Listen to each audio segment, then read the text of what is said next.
Always makes it easier to go live when you actually hit live, isn't it, Nibs? Welcome to the 2025 year-end award show here at ITR Boxing. Nibs, there was a couple categories we had a hard time making picks on this year, but how would you, I guess, give the people a little wrap up, a little summary of how you felt about 2025 as a year in boxing? I felt like we were rewarded for being fans, like true fans of the sport this year, right? I feel like there's been almost like a resurgence in older school fighters, fight rules and guys calling out each other and actually making fights happen, as opposed to what they used to call it, letting it marinate.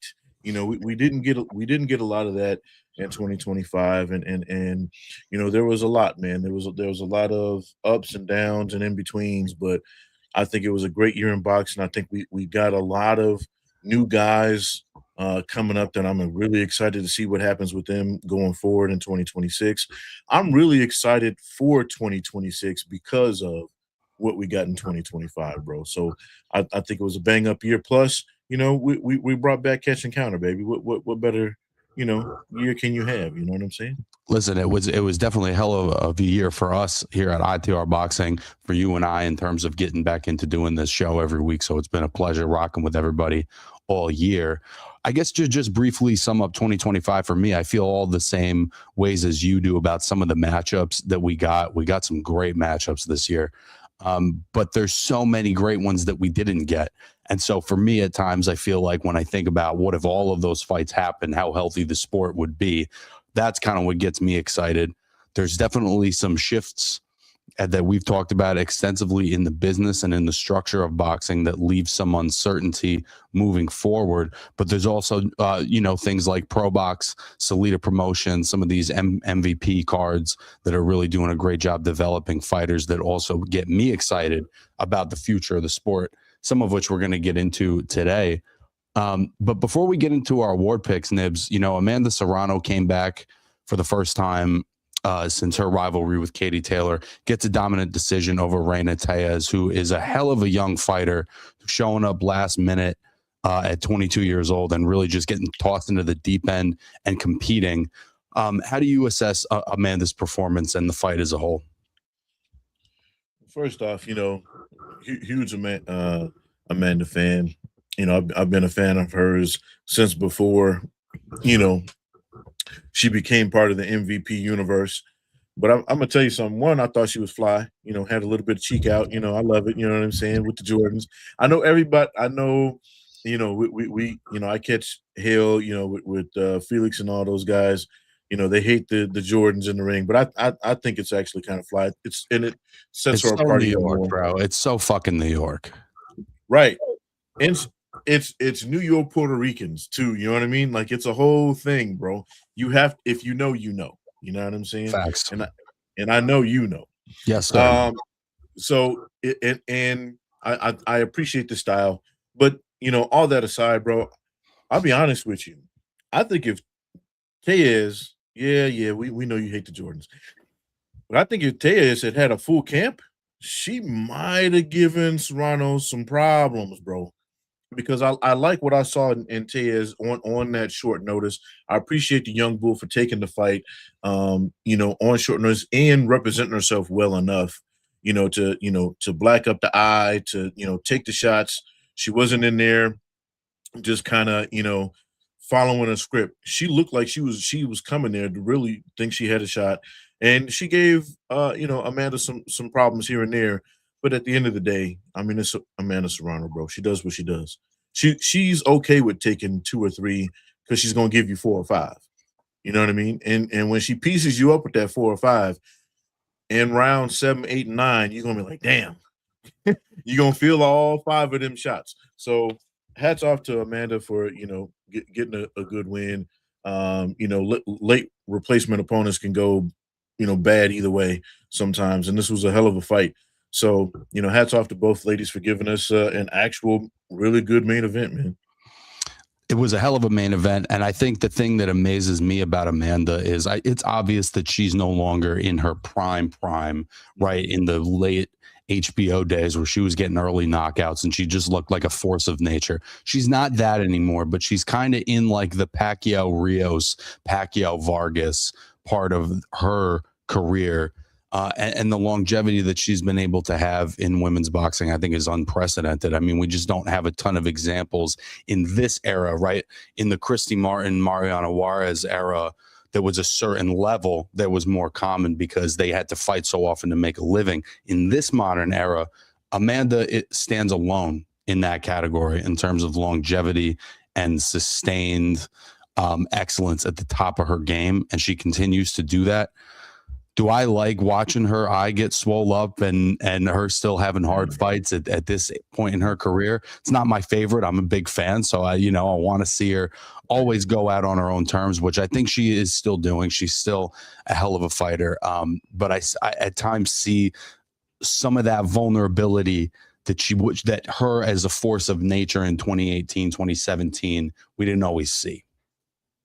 You know what? You still have to respect it though, because she could be taking nothing but light touches at this point in her. She could be on the victory tour, schedule, right? Let me fight some girls that might give me some big paydays, but aren't really a test to me, right? That aren't really on my level. And she's not doing that. Even with the replacement, like, let's be really clear. Tejas was a hard replacement. You know what I mean? So, there are people who will tell you, again, if Tejas would have had a full camp, she might have been a harder out than the opponent she originally had. So, even in that, bro, I definitely appreciate it. Plus, to echo what you said, man, like, you could say that about men and women's boxing, like, on both sides. Outside of Amanda Serrano, what do we have right now for for those old heads that are, what is she, she's 50 fights in, but she's several weight classes up and down the board. She's fought everybody. It's like her and Canelo are kind of the last of a certain era, a certain generation that fought a certain number of times, and are both, maybe not in their primes, but are still performing at the very highest level into their 30s. Bro, I mean, to be honest with you, I think, just go ahead and give her bus, give her her jacket, give her a ring, bro. She's first ballot, and if she's not, there's a problem with the system. You know what I mean? Like, it's one of those things where she's a Hall of Famer. There's no guessing that part.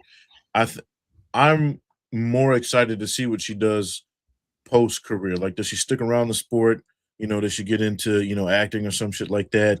What does she do afterwards? Because I think she could be a gem to the sport even after her boxing career is over, bro. I would love to see her and her sister. I know they have a great work ethic. She takes her sister with her everywhere. She's part of her training camp. To see them maybe get a gym together and start bringing up some of these, younger fighters, I think they could be, powered with the MVP machine, Right. I think my hope too is that she stays involved with MVP as a promotion and is able to serve as a fighter's voice, at that company.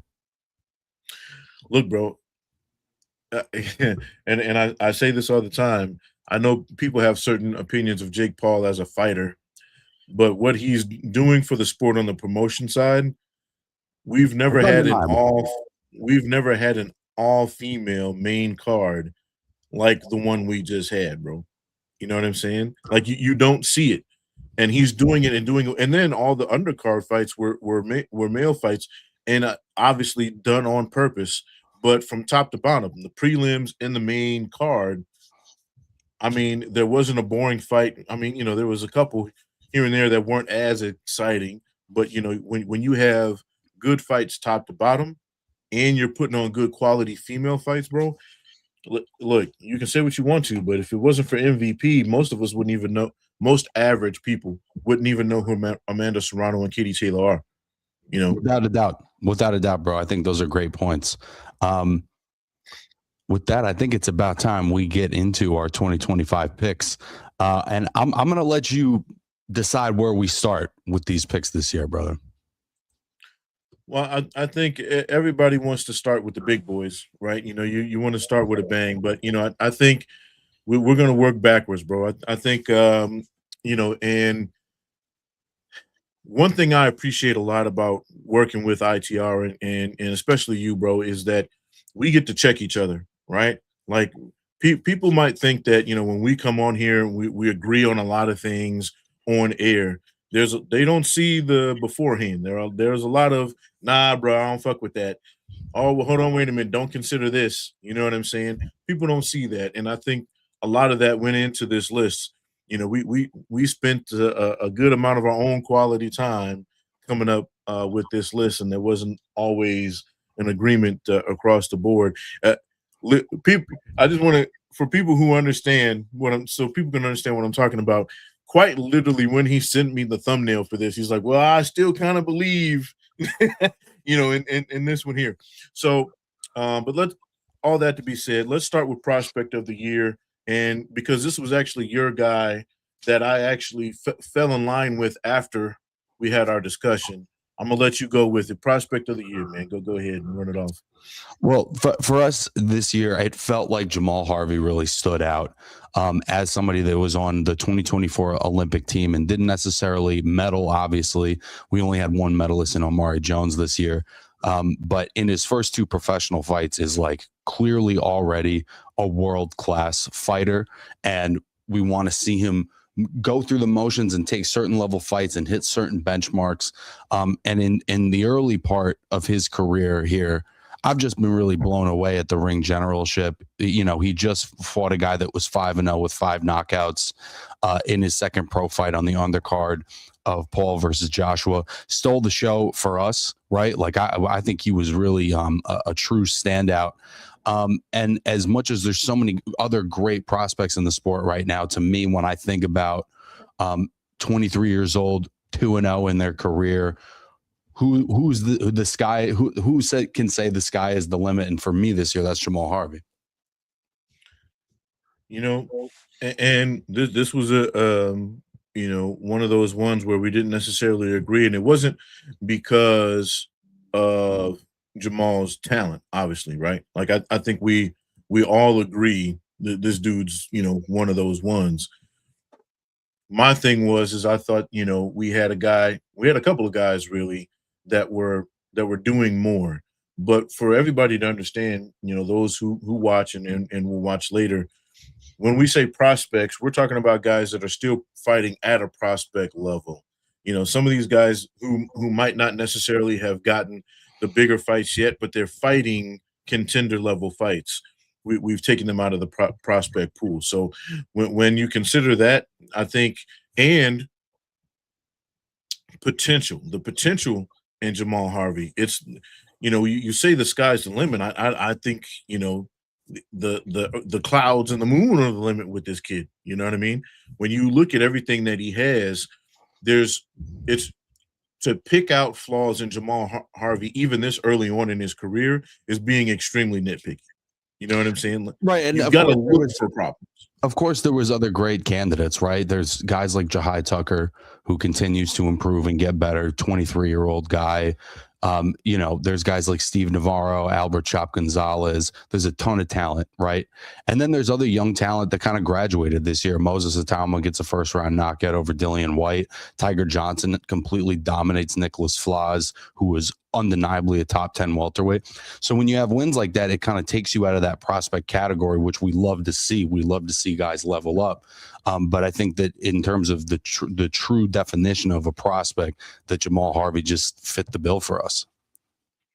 Yeah, and again, let's look at what we're talking about, guys. You know what I mean? We're talking about a guy who was, won a gold medal at at world championship level in the amateurs. He's got actually multiple gold levels. I think he won the Pan Ams in the world championships, if I'm not mistaken. And then it's not just how you're winning at the pro level or that you're winning at the pro level. It's how you're winning at the pro level, what you look like at the pro level, and he's sitting down on his shots. Right. And did you take what you got from the amateurs and apply it? Right. Did you change? Did you grow? Did you get better? Right. Or are we still looking at the same kid who's, or the one trick ponies. We got a field of those, right? And those guys look good until right. I think the Jamal Harveys are going. He's one of those ones where we're going to be talking about him in a couple of years about contender, if not, championship fighters on the rise, bro. I'm excited to see what he does next. Well said, my friend. I think it probably makes sense if we just go back and forth, and I'll pick the next one. I think we have two different categories for comeback, right? We have comeback in terms of career comeback, and we have comeback in terms of in-fight comeback. And for us, the in-fight comeback of the year was won twice by Fabio Wardley, first in coming from behind to knock out Justice Hooney, then coming from behind in a pretty massive upset against Joseph Parker. I mean, it doesn't get any better in-fight comeback than 2025 for Fabio Wardley. For me, this one's a no-brainer because you just talked about those two fights. The second part of that is he was getting whooped. Like there's a difference between a back and forth fight where you catch a guy, he catches you, and then there's a comeback of sorts. Fabio Wardley hadn't won pretty much a second of most of any of those rounds until he put old boy on his back, and in devastating fashion, I might add.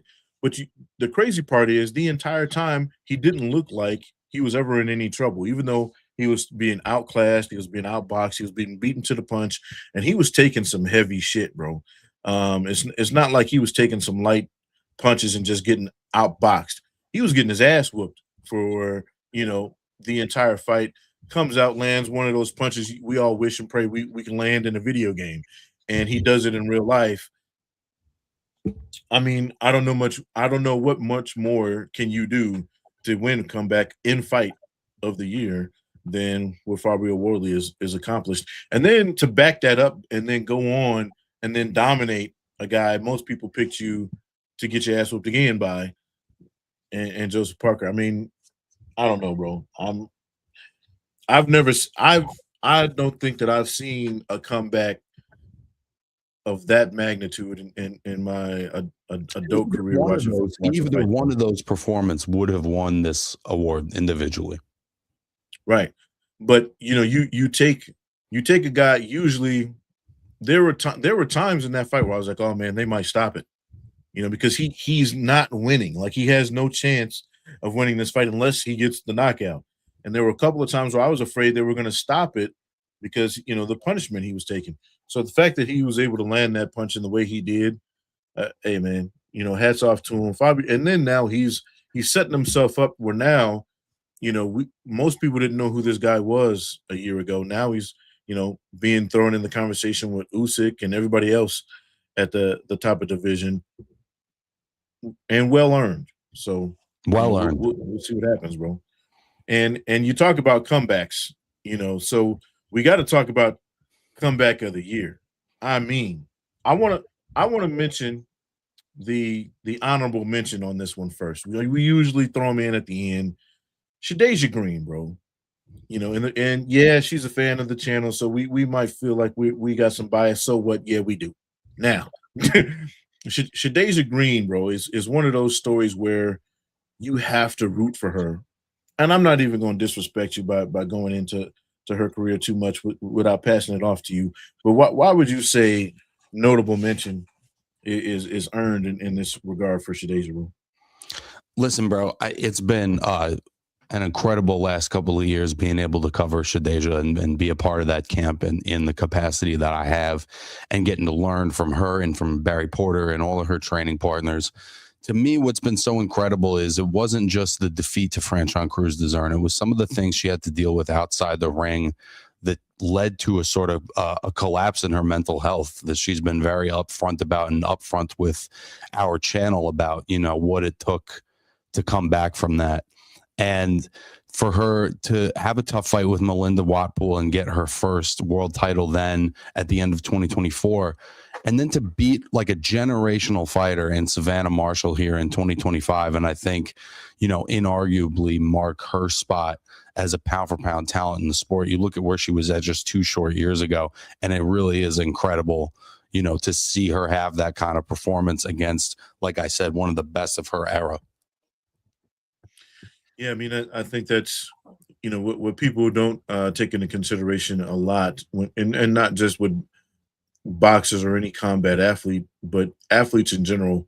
People forget that they're humans. People forget that they're people. They go through the same shit we go through, along with the shit they go through in their sport, right? So they're dealing with regular people shit plus their stuff, and when you get to a level that Shadaza's getting to, now you have to deal with the celebrity part of it too, right?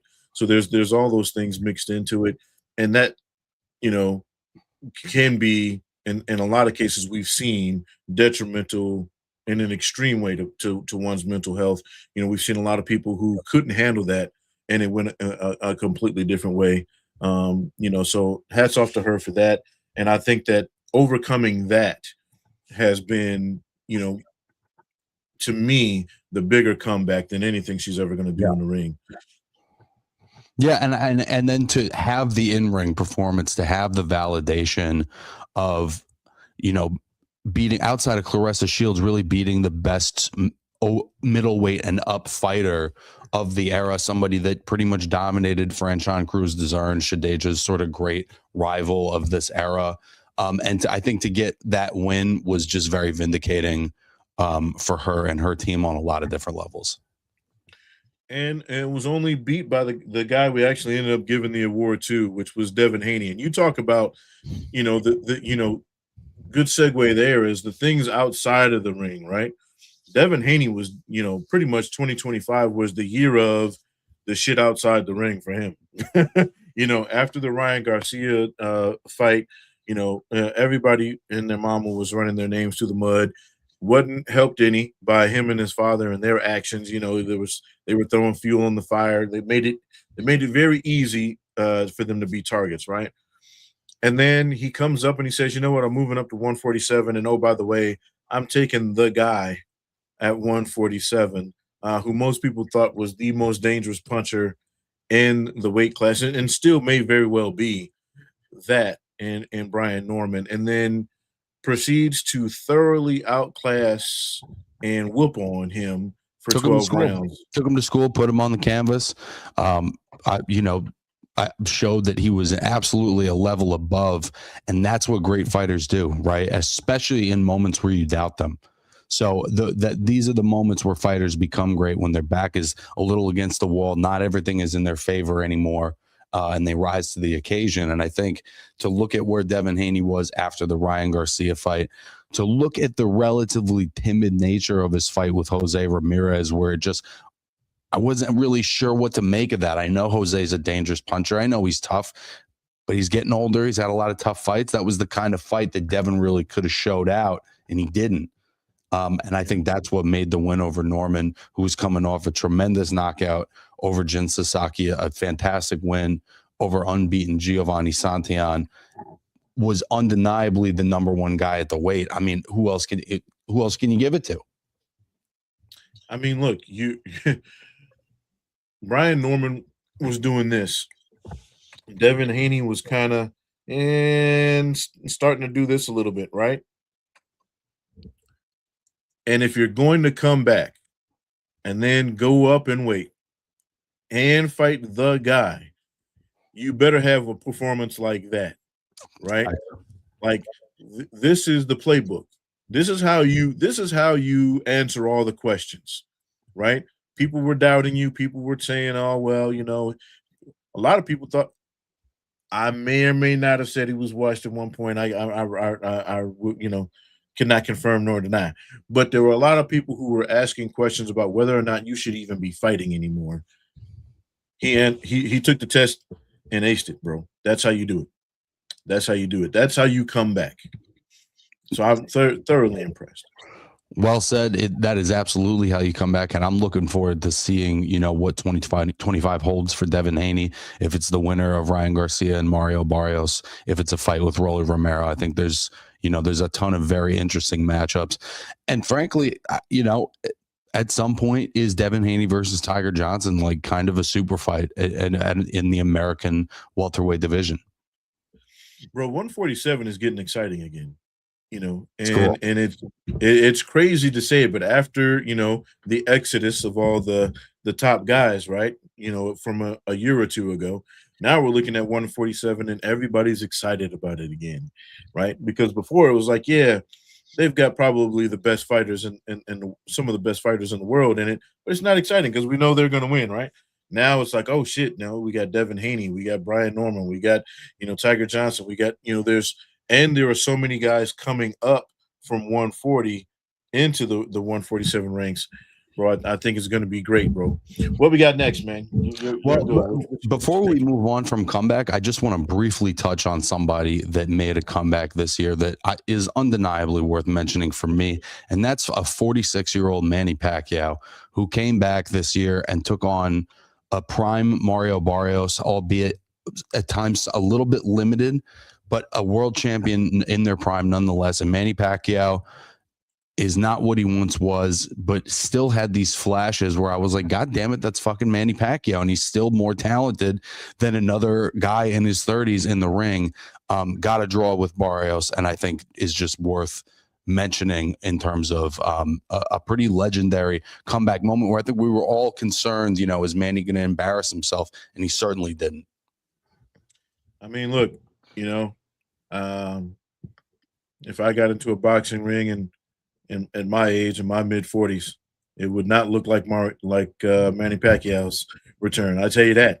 You know what I mean? It's gonna look like a middle-aged dude trying to relive his glory days, and I didn't have any. So, look, hats off to Manny Pacquiao, bro. Great job. And he's got options because he's Manny Pacquiao. So we're gonna see what happens next, and maybe even dare I say it, a Mayweather me rematch, because I've seen that been floating around lately. You never know in the sport of boxing, bro. Yeah, I don't need to see that, but who knows? I may see it anyway. Let's get into our round of the year, which is always kind of a challenging one. When you think about, there was a lot of great fights, a lot of great matchups, and sometimes it is tough to nail down one round. But we went with the final round of the first fight with Chris Eubank Jr. and Conor Benn, which was a legendary round, especially in terms of British boxing. We've both talked about how that first fight had no fucking business being that good. I mean, right out the gate for 2025, that fight exceeded any expectations that I had of it.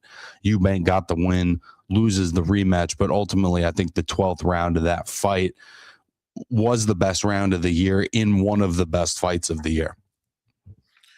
Look, bro, it's very rare that you get legacy fights that turn into what we got with Ben. And, it's one of those things with Eubank and Ben. It's the juniors fight, right? Like we're all looking at this and we're going, okay, we know what their fathers did, and their fathers put on, these absolute classics. Their dads are both Hall of Fame, type guys.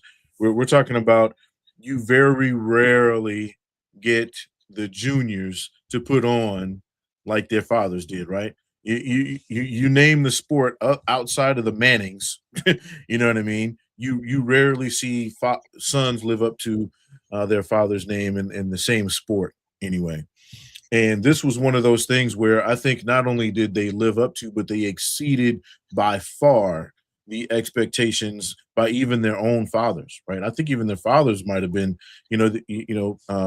Conor has said, his relationship with his dad has become much better, So you look at it that way, bro, and it's one of those things where we go beyond boxing, but just on the boxing side of it, that 12th round gave me a whole new respect for both of these guys. I mean, I already knew Chris Eubank had talent. I knew he was a championship level guy in his weight class. Conor Benn, I was on the fence on. I didn't know what we had with this dude. I thought he was just riding his daddy's name. He was kind of an okay guy. This fight and a loss proved to me like, holy shit, They Like, definitely, I think the big thing, the easy way to say it is like they just proved the fighter's character, which you don't always see with the juniors. You didn't see it with Chavez Jr. You didn't see it with Camacho Jr. There's so many examples where because they maybe had a more privileged upbringing than their right. fathers, that fighter's character isn't always there, and they showed that they had that, and then some. It, not to get too much off track, but since you touched on that, we had the Hector Camacho Juniors, which, my goodness, complete waste of talent in his father's name, in my opinion. You get the Shane Mosley Juniors. I think he's on the rise. You know what I mean? The Julio. I mean, Jesus, of the juniors, or the second tier of the family name. Would you say that this puts them as the higher tier of the juniors? Without a doubt, and I think just having that rivalry with each other, creating that regional rivalry, I think it definitely puts them in a different category. Maybe they're not as skilled as their dads. I don't think that it is controversial, right? I think their dads were higher level fighters, but to show that we are also high level fighters, we also have the fighter's character. We will also create our own legacy together. I think that was beautiful to watch. I can't agree with you more, brother. And I think that it gave us so much more excitement for the second fight, which was, if you can say it, a letdown. You know what I mean? Considering what the first fight was, the second fight was a letdown. But I think that even the second fight, being although not as great as the first, was still a great boxing match, is for what it was. But I tell you what, um, with Vargas' son B1, you know what? Which one? If we're talking, if we were talking about Emiliano, the other two, I think are, they are what they are. But yeah, he could be up there. But I think what it is, does he have a rival that can bring him up even another level? I think that's what makes this so much more, is that I think they kind of needed each other, right? The Conor Totally. Ben and Chris Eubank, they needed each other to elevate past that. And it's one of those things where it's a built-in story, and I don't think we expected them to do much with it. And the fact that they did what they did, bro, you know what? I would love to see a third fight later on, maybe when one of them catches a belt. I don't need to see it right now, but I would love to see how it ends, because of what they did. If they could give us another round 12, later on down the line, oh, sign me up, bro. Nibs, while I go grab some water real quick, give us our next pick. Well, this guy's on the list twice. You know what I mean? And he seems to just be pulling rabbits out of his ass. I tell you what, Fabio Wardley, upset of the year over Joseph Parker, bro.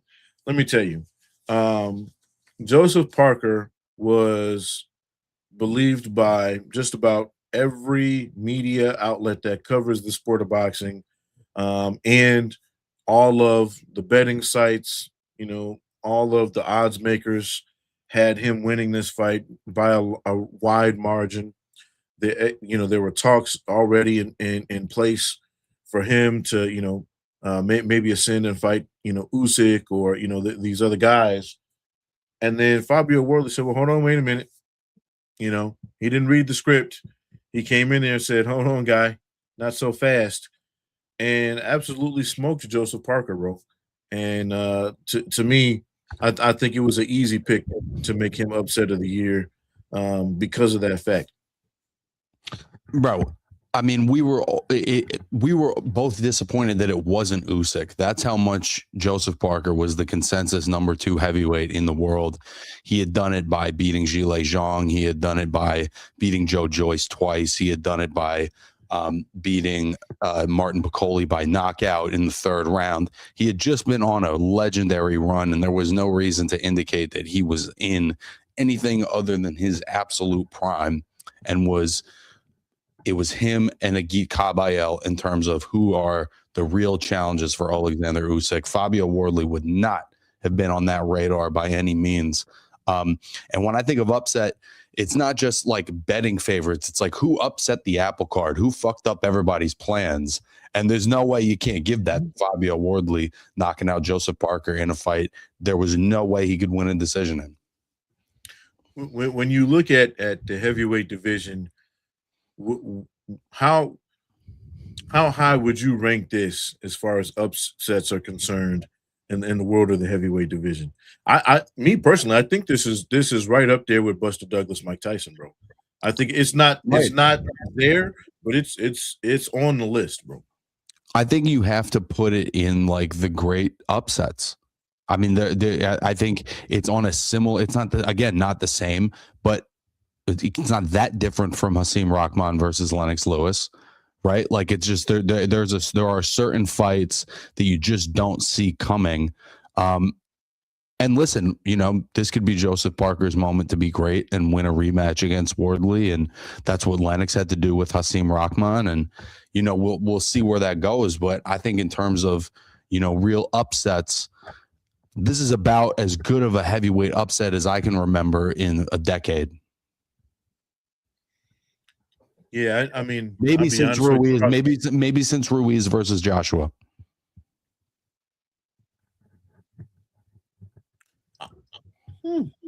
Yeah, I would say I'd have to agree with that, because when you look at the level of it too, right? The amount of money Joseph Parker lost in that fight. Like you said, the apple cart, bro. There were so many things that were already being put into place past Wardley that Joseph Parker had, is now having to completely rebuild if he does get a chance to do so. And again, like you said, you look at the run he had to get himself in the position that he was in, and it's like, to take a fall that hard, now where do you go? Because you've already beaten all the giants to get to where you're at. How do you rebuild from that? You know what I'm saying? I think it's one of those things now where we're looking at Wardley as, hey, if this guy gets in there and gets a strap, it's going to be hard to bet against him, because every time you think he's been counted out, here he comes. And I want to say this, man. Wardley's got one of the best chins at heavyweight I've seen in a long time. He's sort of moved into the new the spot that Deontay Wilder has occupied in boxing in the last decade or so. And it's, to be honest with you, because we kind of lack that next level all-American heavyweight, it's one of those things where now I get to root for this guy, because he was such a big underdog. I'm rooting for him now, because we don't have that guy here yet. We've got some guys that are on their way, but they're not there yet. I think he's there, and I think, again, betting money. Look, bro, he's one of those guys where, you put him in there, he's got a shot no matter who he's in against. And the thing is he could be in there against a Usyk and be getting thoroughly outboxed, and then land some tricky shit, because it's not just that he's got power, it's that he's got power even in the shots that aren't necessarily meant to knock you out.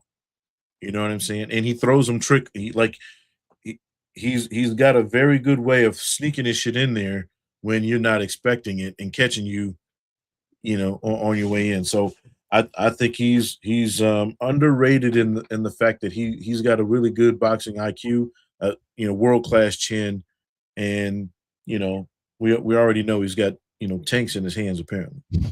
So hands down, I don't even think we had a conversation about that. I think it was just Wardley over Parker. Like that's yeah. I think that was the one. It was like hands down. Let's get into one that we had to spend a lot of time on, and that's knockout of the year. Yeah, buddy. Yeah, this is the one he was messaging me about up until we get in on air. By the way, guys, go ahead, brother. Well, I think ultimately the knockout of the year that we've been able to agree to, and I'm going to get to the one that I referenced 10 minutes before we went on air, but it's got to be Brian Norman versus Jen Psaki. I mean, that was just a brutal, devastating one-punch knockout of what was already a physical fight and really set the stage for the comeback of the year for Devin Haney, because Norman just looked sensational in that fight. And it was a devastating knockout. And, you know, there were some other good ones. There was Frank Martin and Rancis Bartolome. There was multiple knockouts that we had to consider, but I think it was undeniable that this was the most devastating of 2025. Bro, I think when you look at, like, for me, what does a knockout of the year for me has to be one of those like one punch walk off joints, right? And it's one of those ones where, like, you know, unless you get the, you know, the Mike Tyson Trevor Berbick thing where the guy's walking, you know, looks like he just, you know, completely drunk, no legs. You like to see that, you know, it's a little bit funny, but when you catch a guy cold and there's no doubt it's over, you know what I'm saying? Like, or the face first. That's another one. Those are just, those are classics. Or you knock a guy out the ring or things like this. But it's also how competitive the fight was beforehand, right? How competitive the guy is you're fighting. You know, it's easy to knock out cab drivers and make it look good, but to fight a high level guy and stop him in that faction, I mean, and it's one of those shots you could hear. You know what I Yeah. mean? You heard the pop and it was over. Yeah, lights out, bro. And there were some great contenders, by the way. I mean, we went. I think we spent half our time on this one, just this one alone, because there were some phone ins. You know, we'll be honest here at ITR. We take it as it is, but this one, yeah, bro, we had to think about this one, and that's what made this one so great. The fact that it did win, because this is a highly contested subject this year. Well, and I just want to give a shout out to the runner up, kind of a deep cut on Pro Box TV. But Terrence Williams just getting a ferocious knockout over opponent that I can't figure out their name. But good Lord, I mean, he landed that left hook and that boy went down with his arms straight out in the air. And it was a scary one. Not nearly as notable of a fight as, you know, a championship fight between Norman and Psaki, but definitely worth mentioning nonetheless if you happen to see Terrence Williams on a card moving forward in 2026. Yeah, I mean, there were a couple where I was sitting there going, yeah, I mean, to be honest with you, we probably could have picked a handful of knockouts and nobody would really argue with us, too tough. You know what I mean? I think that even that knockout, like watching it again, when you sent it again right before we came on, I was like, I mean, damn, like, yeah, that's a hell of a fucking knockout. And then I went back, before we came on, I was watching the Jai Alpatai, I was watching the Frank Martin knockout. The Ben Whitaker, Ben Whitaker's had some special ones. What was it, the Conceição knock? Oh my god, that one, Jesus. I mean, there were ones I almost, before we came on, wanted to be like, hey, should we have another quick little meeting? Because some of these are kind of vicious. So, I think there are some definitely honorable mentions. We've all gone over them, but I still think, for my money, the Brian Norman, the one punch walk off knockout, bro, is always going to be impressive to me. These are the two big ones, Nibs. We got a couple minutes left. At the fighter of the year, again, there were some great picks. Inoue had 4 big fights this year. Bam Rodriguez had a tremendous year. David Benavidez, beats David Morrell, kind of a 1A, 1B of the division at 168. They did it at 175. But the fighter of the year is Bud Crawford. And while I have such a hard time giving fighter of the year to a guy that fights one time, it's undeniable that Bud Crawford, moving up essentially 3 weight classes to take on Canelo Alvarez, the best of his generation, and not just win, but I would say win clearly. I think it was closer than a lot of people give it credit, but I think it was an 8-4, 7-5 type of fight where Crawford was just able to pull away down the stretch. And I don't know how you can give it to anybody else, really. Look, bro, and that was one of the biggest conversations we had. Not giving it to Monster because he had 4 fights. You rarely see guys at these pound for pound levels fighting more than twice a year. If you're lucky, you get one or two fights out of these guys, right? And so the fact that he did fight 4 times in a year to me was like, well, shit. But then everything you just said about Bud, you can't give it to anybody else. He became the man with 1 fight. Like, how do you argue that? You know what I'm saying? How do you beat that? Like, yeah, I had 4 fights this year, but did you become the guy? You know what I mean? Not just in your division or in a division, but the world. You Did you became have the one of man. the 10 best wins of the last 25 years? Bro, I mean, ever. Really think about it. Yeah. I think in today's world, we've gotten so, like, you know, entitled and accustomed to guys doing these wild and crazy things. But think about that, bro. Mayweather never did this. Pacquiao didn't do this in 1 fight. Jump 3 weight classes to fight arguably the best guy or in the number 1 moneymaker period of all time in your at your time. Nobody does that anymore. And he did it and then did it in a convincing fashion, right? Like, he didn't eke out a win against Canelo. He thoroughly outboxed Canelo for a majority of the fight. And the flip side of that, Nibs, is how many guys try and can't do it. Canelo himself, you know, he went up to 175, God bless him, and couldn't get it done. Didn't embarrass himself, but let's face it, you know, 175 is there's weight classes for a reason. We always say it. The other thing that was impressive was Bud didn't look like the smaller guy when they were in the ring. He looked like he belonged in this fight with Canelo. And, you know, with all of Canelo's talents, with all of, you know, the boxing, you know, that he's been able to put on in addition to his brawling style that, you know, he had early on in his career, he's one of the best, you know, period, that we have. And Bud made him look average on that night, which is something you can rarely say about somebody who gets to fight Canelo. So yeah, man, you fight the guy and you get to walk off afterwards and call it a day. You won fighter of the year in my book. Our last pick of 2025, we were going with fight of the year, excuse me. A ton of great options, right? There's like the classics where you got Pitbull, Cruz, and Angel Fierro. That's going to be a lot of people's picks, right? It's just a fantastic Mexican showdown. You got Josh Buatsi losing a tight decision to Callum Smith. That's a banger.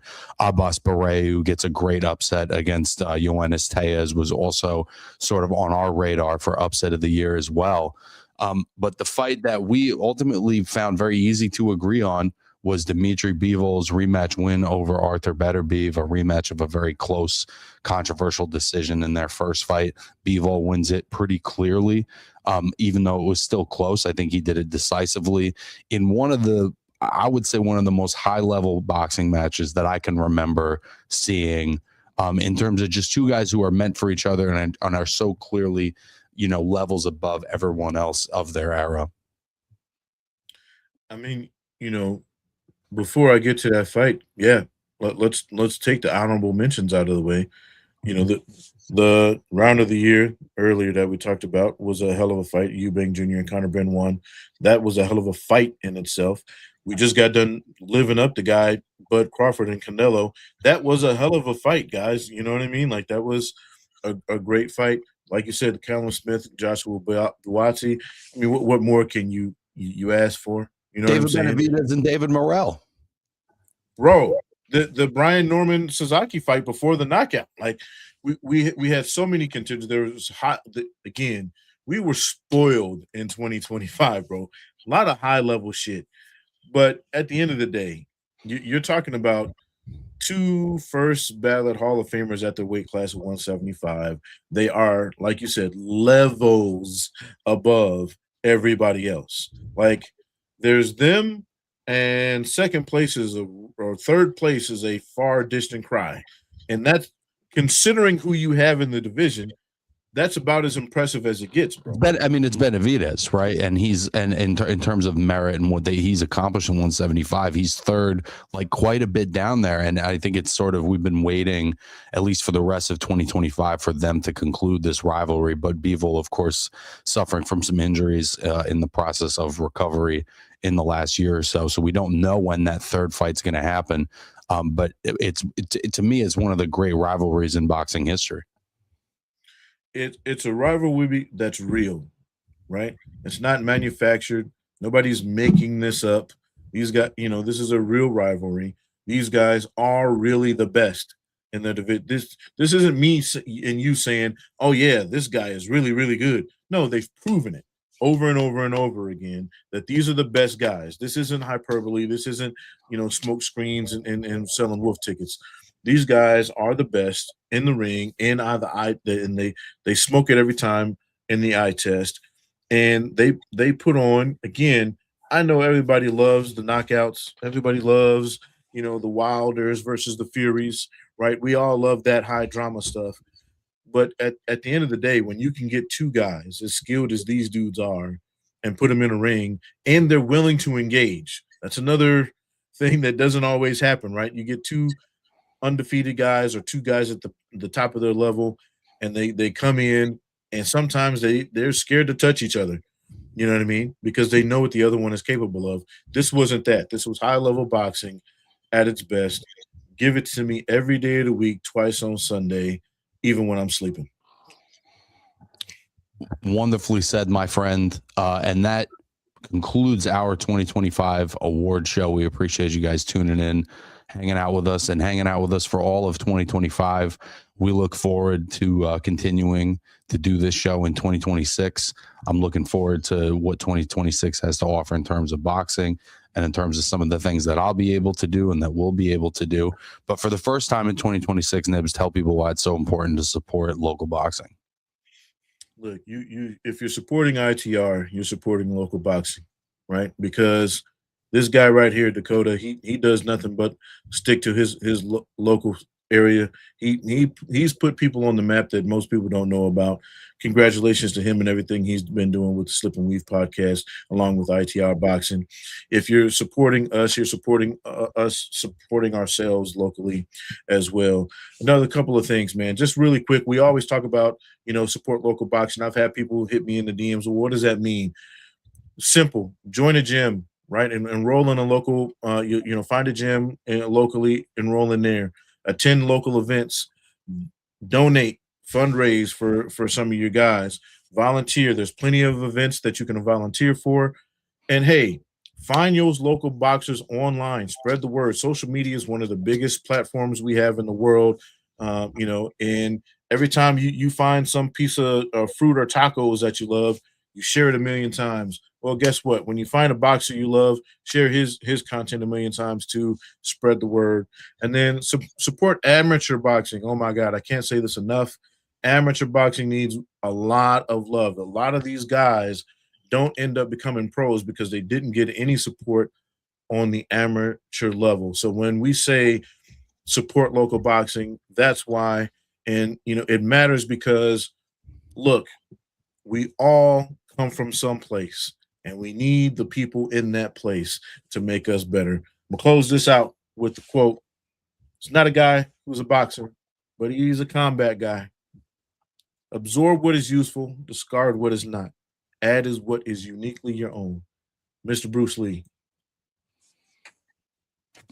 Beautifully said, my friend. Always a pleasure doing this show with you. And thanks to everyone who joined us today. Peace.